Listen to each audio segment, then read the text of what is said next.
Hey, what's new and exciting? It's Kevin O'Shaughnessy here, and today we've got our last lesson in our short series on the major scale.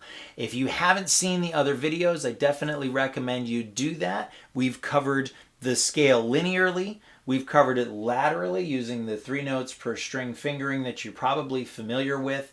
We've also used it to get to know the names of the notes on the neck, which is something that a lot of guitar players struggle with, but is really a lot more important than you'd think. We used it to learn our sharp keys and our flat keys, and we followed the circle of fifths. So we've covered a lot of ground in the last couple of videos. So I definitely recommend that you go and check those out before proceeding with this one. However, if you know all that stuff already, you can check this one out too. Doesn't really make any difference. You can do them in whatever order you like. I just posted them in the previous order because it made sense to me. So let's get going.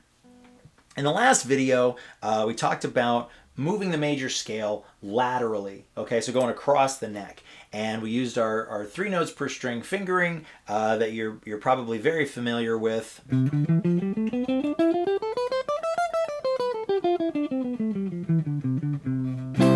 And starting here at the 8th fret, we're using the C major scale, okay, that's what I've been using for a lot of these videos. So I hinted at a little bit of a problem with the 3 notes per string fingering. And today we're going to solve that problem. And that is, there's a different fingering for the scale as you get from octave to octave, okay? So if I start the scale here, I've got the notes C, D, E, F, G, A, B, C. Okay, now you notice I started the scale with my first finger on the low E string, but I ended the scale again on C. Here's C, this is C.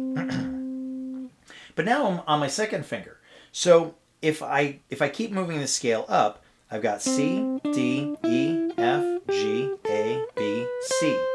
Now that C is being played with my pinky.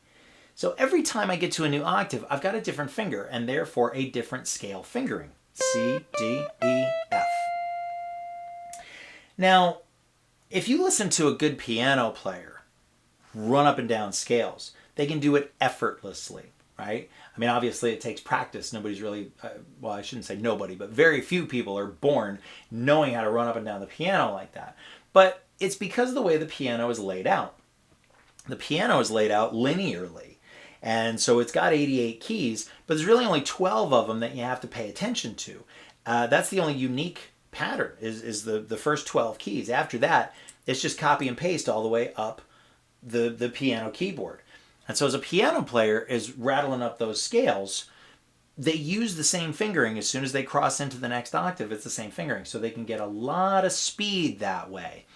Now, we've got a fingering here. I mean, the 3 notes per string fingering is a perfectly valid fingering. I use it all the time. But it's nice to have options, okay?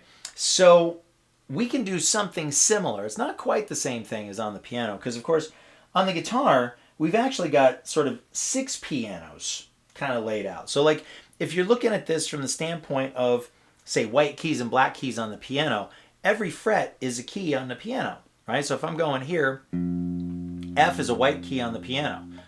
F sharp is a black key. G is a white key. G sharp is black. A is white. A sharp or B flat is a black key. Then I've got B is a white key. C is white. And so on and so forth, right? So you can kind of see. So every time I go up a fret, I'm going up 1 key on the piano. And so we've got 6 of these sort of pianos, but they're all shifted. It's not like it's the same notes across all the strings. Otherwise, how would we play chords? So what we can do here is we can play our first octave, but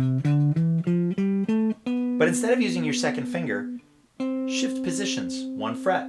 So you go C, D, E, F, G, A, B, C. Now you're in a position to actually use the exact same fingering. C, D, E, F, G, A, B, C.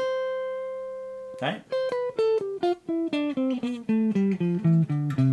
Okay, I kind of goofed that up. Let me try that one more time.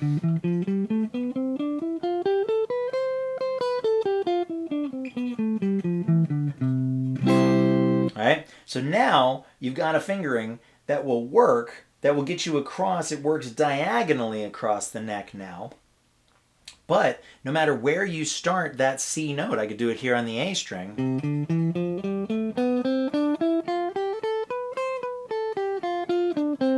Ooh.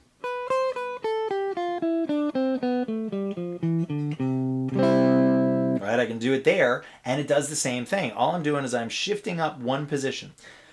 So from this position, I've got C, D, E, F, G, A, B. This is 4th fret on the G string, and I shift that up to the 5th fret. This is C. C, D, E, F, G, A, B, C. Right, so that's a very cool thing, because no matter where you are on the neck, if you know where the 1C is, as soon as you get to the next C, you can use that same fingering, and that makes things pretty simple. You can get to you can create some cool patterns with it. Right? And it's very easy to shift from one octave to the next because you're only using one fingering. You're recycling that fingering. Fewer things to think about, easier to get from one octave to the next and add a little drama to your solos, okay? Now, if this sounds at all familiar, maybe it doesn't sound familiar at all, you might have heard players like Paul Gilbert talk about this kind of technique from time to time, but he's definitely not the first person to use it. You might think of Yngwie, right? Again, I'm just mentioning some hard rock, some heavy metal players, but it actually goes back even further than that to a guy named Andreas Segovia, who really brought the guitar, in this case classical guitar, to the forefront. He really developed a lot for the technique and really brought it forward. He brought a lot of attention to the guitar as an instrument. So you might have heard the term Segovia Scales. And this is essentially what he does. Although, if I remember correctly, and it's been a long time since I've looked him up, he tends to lead more with the pinky, or I should say he did. I believe he died in the 1980s, but somebody can check me on that. He tended to lead more with the pinky and then continue the scale up. And so I'm leading with the first finger, but everybody's got especially in hard rock, if they've discovered this technique, then they've kind of come up with their own way of doing it.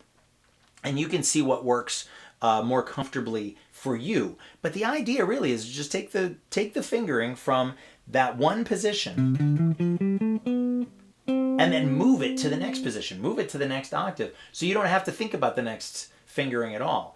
And it may make absolutely no difference whatsoever in the course of a sequence, right? Speaking of Paul Gilbert, a lot of his sixes sequences, it doesn't make any difference really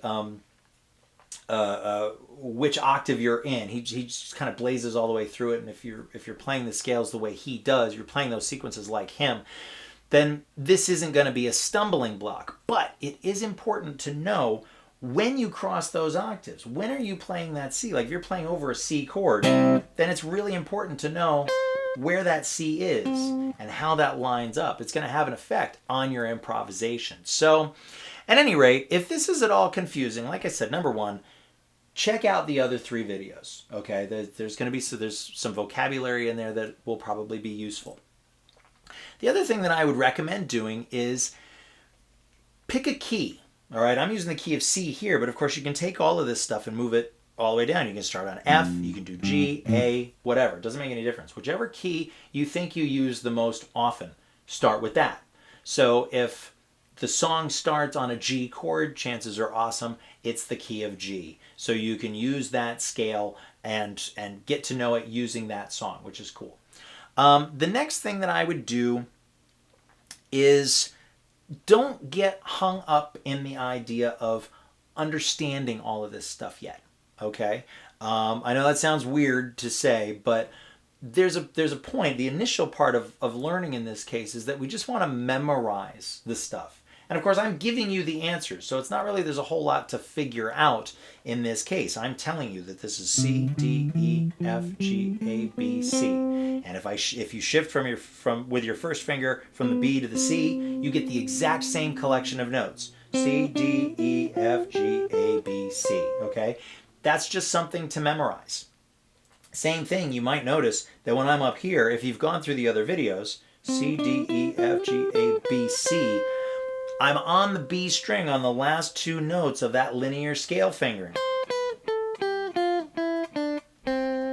those are the exact same pitches. That's kind of a cool relationship right there. So don't worry yet about the whole, oh, I don't get it. Don't try to get it. Just try to memorize it first. In future videos, we're going to talk a little bit more about the theory, and I'll start to fill in those gaps. But until we have a common vocabulary about how to talk about all this stuff, all that other theory is not going to make any sense whatsoever. So right now, just focus on really learning the major scale, learning it linearly, learning it laterally, and learning it diagonally. And you're going to start to see some really cool patterns pop up, so that when you are playing a song in the key of C, bam, the notes just kind of, the frets that you need just kind of glow, right? You know where to put your fingers because you've done the work to memorize those positions, all right? So that's the thing. Pick one key, learn that before you move on to the next one. Don't let yourself get hung up on getting it. Just try to memorize it for now. And of course, if you haven't seen the other 3 videos, definitely go check those out. So I'll stop rambling. I'll let you get to work. If you find this helpful and useful, please, of course, like the video, subscribe to the channel if you haven't already, and obviously share it with somebody that you think might get something out of it as well. Until then, I am Kevin O'Shaughnessy, and I will see you in the next video.